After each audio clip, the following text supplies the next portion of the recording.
Hello, I'm Matthew Conner. I've been asked to review the new Titleist 913 D2 driver. Now I've got the flight scope launch monitor and the 4 stock shafts. Let's see how they perform.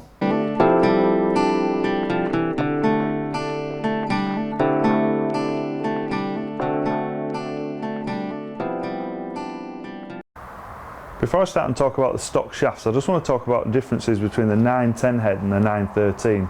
Now, as you can imagine, with Titleist's success with the 910, they've stayed very close to that design with the 913. So as you place the club down behind the ball, you've still got that classic pear-shaped looking head.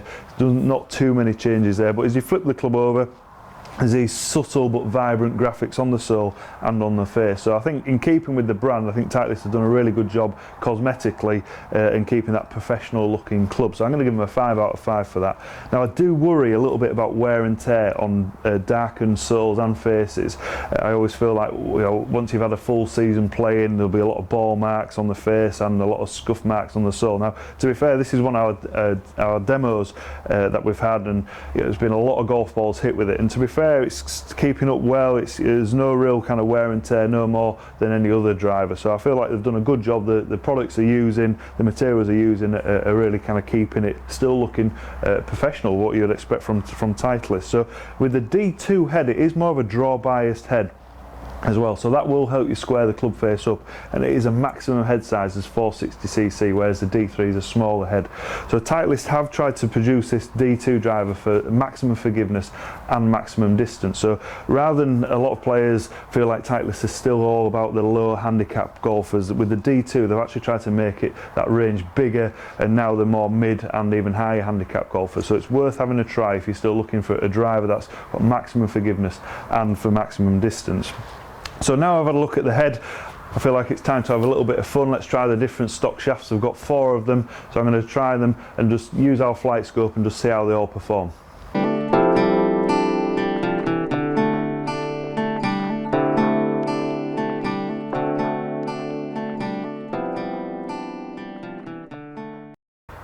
I'm going to start off by using the Dynamo whiteboard. Now, out of all the stock shafts, this is the lowest launching shaft. It's the highest kick point, lowest launching shaft. This is a stiff, so this is a 74 gram shaft as well. So if you're a player that struggles to keep the ball low, then this is the one that you probably want to have a try with. So let's have a try. I've got a pretty calm day. Flight scope switched on. Strike wise, that was a good strike right out the centre. Feels solid, what you would expect from Titleist. You know, it's a good solid feeling head. As you can see from the flight scope, it was a very neutral ball flight.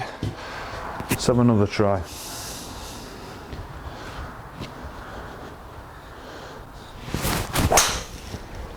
Pretty much identical shot there as the first one. Good strike, feels very solid.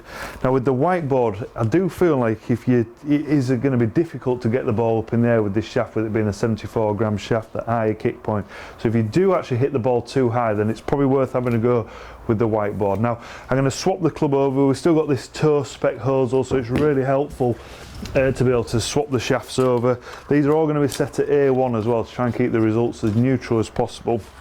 Now with the RIT Thenom shaft that I'm going to try, it's actually a slightly higher launching shaft than the Dynamo, so I'll quickly swap those over. So it's still a mid to low shaft, and it's still on that 74 gram-ish weight as well, so it will help with the players that maybe swing the club a little bit faster. It just helps them keep the timing, help them keep the rhythm. Now they actually also have the rear weighting as well. Now this, changing this over just helps to balance the shaft and the club. Standard D4 swing weight, but you can actually make it lighter swinging at D1 and heavier at D7, so it's worth having a try with those. The different weights, I think that it comes in a different kit, comes in 4, 7, 9, 11 and 14, so there are a range of weights as well. So this is a Thenom. Again, just feeling it in my hands, it feels a little bit lighter, even though it still should be very much the same grammage as the whiteboard. So let's have a see. We've still got the flight scope switched on. Let's see how we get on now with this one. Again, you'll probably see it was actually launching a little bit higher, definitely than the whiteboard. Definitely says what it says. It's done what it says on the tin. Let's have another go. Feel wise, for me actually, it felt quite nice. It felt a little bit crisper when I hit it. Maybe not quite as dead a feel what that I felt with the whiteboard. Let's have another go.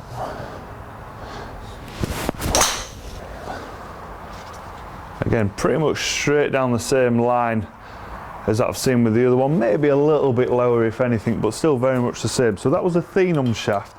Now again, for me, I felt like it was quite a crisp strike. I felt like it wasn't tinny. It felt good for me. I like that one probably better than the whiteboard. The whiteboard still felt very solid, but with that one, you just feel like you can feel like a little bit more kick from it. Now I'm going to have a try with the blue board now. Now this is more the mid trajectory. With this one, I'm keeping it the same A1 setting. Now with this one, it is a little bit lighter shaft. It's 10 grams lighter. It's 64 grams is this one compared to the Thinum and the whiteboard. So on this one, I should be seeing very much a mid kind of launch and trajectory. So if you feel like you flight the ball fairly well, then this is probably the one to have a try with. Still in the stiffer shaft. Let's have a try with this one. That's another good one.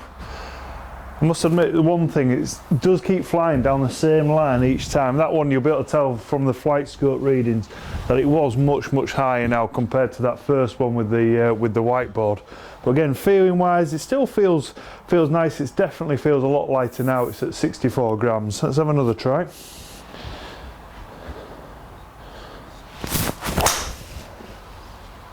Again, just push that one a little bit.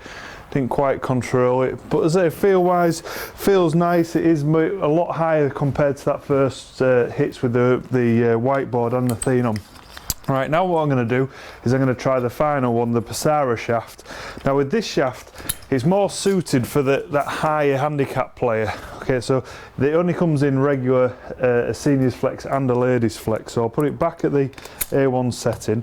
Now I think this is where Titleist have tried to improve the brand slightly by making it available for a range of players. So now this is, because the heads come in a 7.5, 8.5, 9.5, 10.5 and 12. So it's obviously now opened up for more the ladies market where you can put a ladies shaft in, a little bit whippier shaft, lighter with a 12-degree head, and that will help them get the ball up in the air. So rather than it being Titleist all about the good players, now it's all about being able to kind of spread it across the whole range of players. So with this one, I should just see a massive amount of height.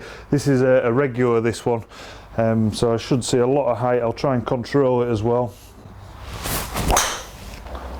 Oh, much higher flight. You'll be able to tell by the readings there that was much higher. I took a little bit off the power as well so I could control the ball flight, and it's still pretty much gone down the same lines again as the previous three shafts, but feeling wise it definitely feels a lot lighter. If you are that kind of player that needs to generate a bit more club head speed and try and get a little bit more launch, and this is definitely more the shaft that you want to look at, with it being a higher launching shaft. So we've got a good range of shafts from low launching all the way up to high launching, so this will definitely suit the player that maybe lady where you can have the 12-degree head and that lighter flex to help generate a bit more speed. Let's have another try. Again, feel wise it feels really nice. Normally you find that when it's a too whippier shaft you normally get quite a bit of feel from it. So if you're looking for a driver that's giving you maximum distance, maximum forgiveness, and a lot of toe adjustability as well with the different interchangeable shafts, stock shafts as well, I think the Titleist 913, I think they've done a really good job. A few cosmetic changes, so Titleist, I'm going to give you a 5 out of 5 for this one. I think you've done a really good job, so well done. I hope you've enjoyed my review of the new Titleist 913 D2 driver. If you have, then please give me some thumbs up. If you'd like me to review any more products, then please place some comments below or inbox me. I'll be more than happy to help. Thanks for watching.